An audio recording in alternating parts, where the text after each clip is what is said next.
मान ली 3i का जो है तीसरा सवाल क्या कह रहा है, समीकरण x धन 3y बराबर 7 का हल है। ठीक है, क्या है, इसमें 4 ऑप्शन दिए हुए हैं। अब उस 4 ऑप्शन में कोई एक ऑप्शन सही है तो आप यहाँ से क्या करिए, हल करते हैं हम लोग।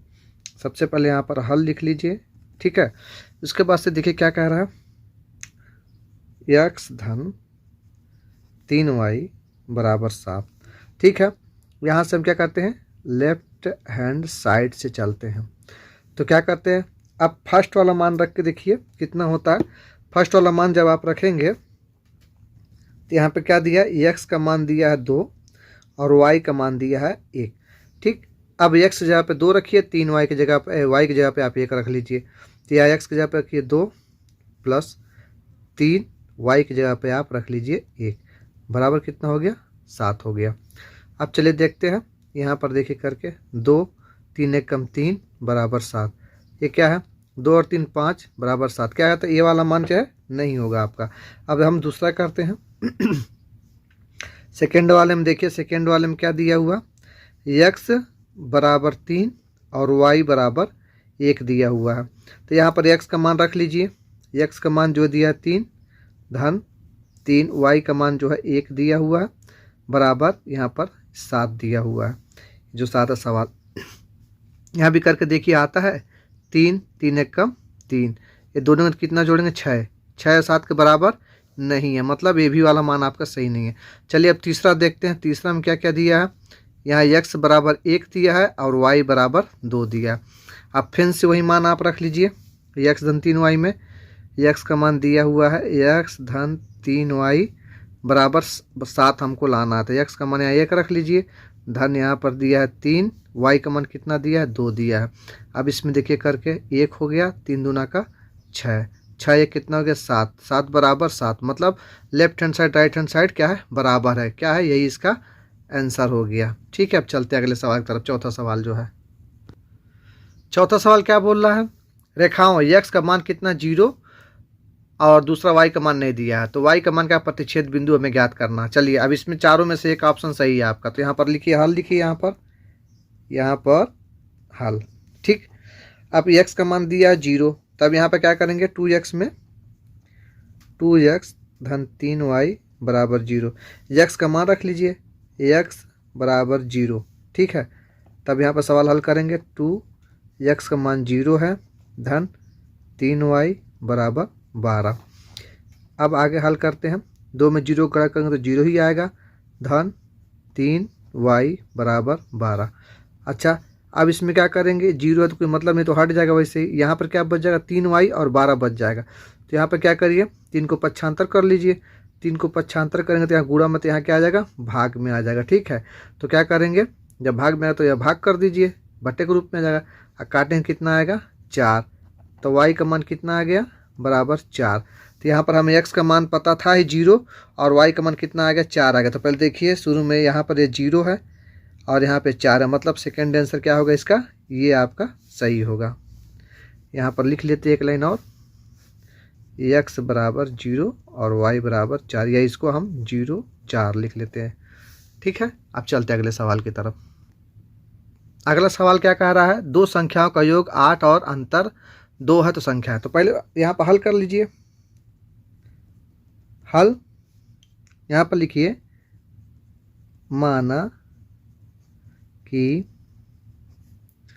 पहली संख्या बराबर x है और माना कि दूसरी संख्या बराबर y है, जैसा मानते थे पहले प्रश्नानुसार यहाँ लिख लीजिए। ठीक है, ये आप रफ में कर सकते हैं, क्योंकि अगर ऑप्शन में आएगा तो यहाँ पर आप हल करने में रफ में कर दीजिएगा डायरेक्ट। पहला क्या योग लिखा है, योग को मैं दोनों संख्या जोड़ेंगे, x धन y बराबर कितना है, 8 है, समीकरण फर्स्ट हो गया। अब प्रश्नानुसार दूसरा क्या है, दोनों का अंतर, मतलब पहली संख्या और दूसरी संख्या बराबर 2 है, समीकरण हो गया 2। ठीक है, अब समीकरण को हम हल कर लेते हैं, यहाँ पर आप हल कर लीजिए। हाँ, समीकरण फर्स्ट और सेकेंड से।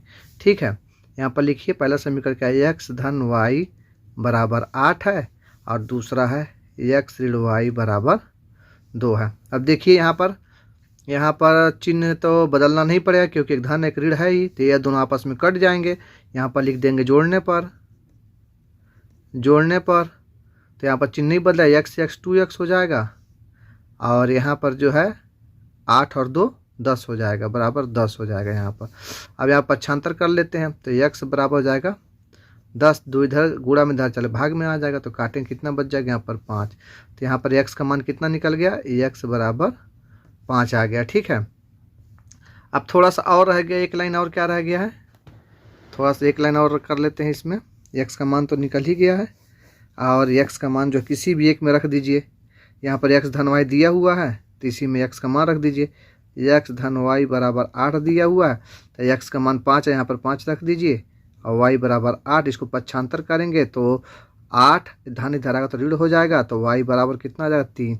तो क्या आ गया, x का मान 5 और y का मान 3। अब देखिए x और y का मान ऊपर में कहीं दिया हुआ है, ये सेकेंड ऑप्शन है, यह सेकेंड ऑप्शन क्या है आपका, सही है। ठीक है, अब चलते हैं अगले सवाल की तरफ। सवाल समझिए, समीकरणों में क्या लिखा है, 3x धन y बराबर 9 और 2x धन 3y बराबर 6 का हल क्या होगा। ठीक है, अब सबसे पहले यहाँ हल कर लेते हैं। दोनों रैखिक समीकरण ही हमारे पास से, दोनों में क्या कर लीजिए, लिख दीजिए यहाँ पर कितना है, 3x धन y बराबर 9 दिया हुआ है, और दूसरा है 2x धन 3y बराबर 6। अब हमको पता है दोनों में से किसी एक समीकरण में क्या करना पड़ेगा, हमको बराबर करना पड़ेगा, चाहे x का मान बराबर करिए चाहे y का मान बराबर करिए। तो अगर हम x का मान बराबर करते हैं तो देखिए ऊपर नीचे किसे गुणा करना पड़ेगा।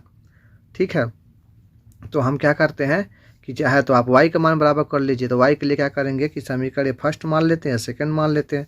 तो समीकरण फर्स्ट में क्या करते हैं हम लोग, समीकरण फर्स्ट में 3 का गुणा कर लीजिए, 3 का गुणा करने पर, तो ठीक है 3 जब गुणा करेंगे तो ऊपर में देखिए कितना आएगा, इसमें हम 3 का गुणा कर रहे हैं। ठीक, तो 3 तिहाई 9x धन 3y बराबर 9 तरीका कितना होगा, 27 होगा। ठीक, और नीचे कुछ भी नहीं, नीचे तो वैसे उतार देना है, 2x धन 3y बराबर 6 दिया हुआ है। ठीक, अब इसमें क्या करेंगे, यहाँ पर दोनों धन धन है तो कटेगा नहीं, तो यहाँ पर कर देंगे घटाने पे, घटाएंगे तभी क्या होगा, चिन्ह बदलेगा। तो यहाँ पर ऋण हो जाएगा, धन है तो यहाँ धन है तो यहाँ भी ऋण, यहाँ धन है तो यहाँ भी ऋण हो जाएगा, ये दोनों आपस में कट जाएंगे। यहाँ पर बचेगा आपका 9 में से 2 गया 7x, यहाँ पर कितना हो जाएगा, 27 में से 6 गया तो यहाँ 21 बचेगा। अब पक्षांतर कर लीजिए, तो x बराबर क्या हो जाएगा, 21/7, काटें कितना आएगा 3, तो x का मान आ गया 3। अब यहाँ पर थोड़ा सा एक लाइन और करना है, क्या करना है कि x का मान है दोनों में किसी एक समीकरण में रख दीजिए। x का मान आ चुका है, मतलब कि x का मान 3 है, तो यहाँ पर देखिए x का मान 2 जगह 3 दिया हुआ है, मतलब पहला 1 या 3, इसमें दोनों में से कोई एक मान होगा। चलिए अब x का मान रखते हैं, समीकरण फर्स्ट में x का मान रख लेते हैं, ये आपका समीकरण फर्स्ट था ये वाला, इसमें x का मान 3 रख लेते हैं, 3 कोष्टक में 3 धन y बराबर 9, 3 में 3 गुणा करेंगे तो 9 आएगा, धन y बराबर 9। पक्षांतर कर लीजिए, तो y बराबर यहाँ धन इधर आएगा तो क्या हो जाएगा, ऋण हो जाएगा, तो y का मान क्या हो जाएगा 0। अब देखिए x का मान 0, x का मान है 3, y का मान 0, ये दोनों में देखते हैं कौन सा है, ये दोनों में x का मान 3 और y का मान 0, या क्या है, पहला वाला आपका आंसर सही है। ठीक है।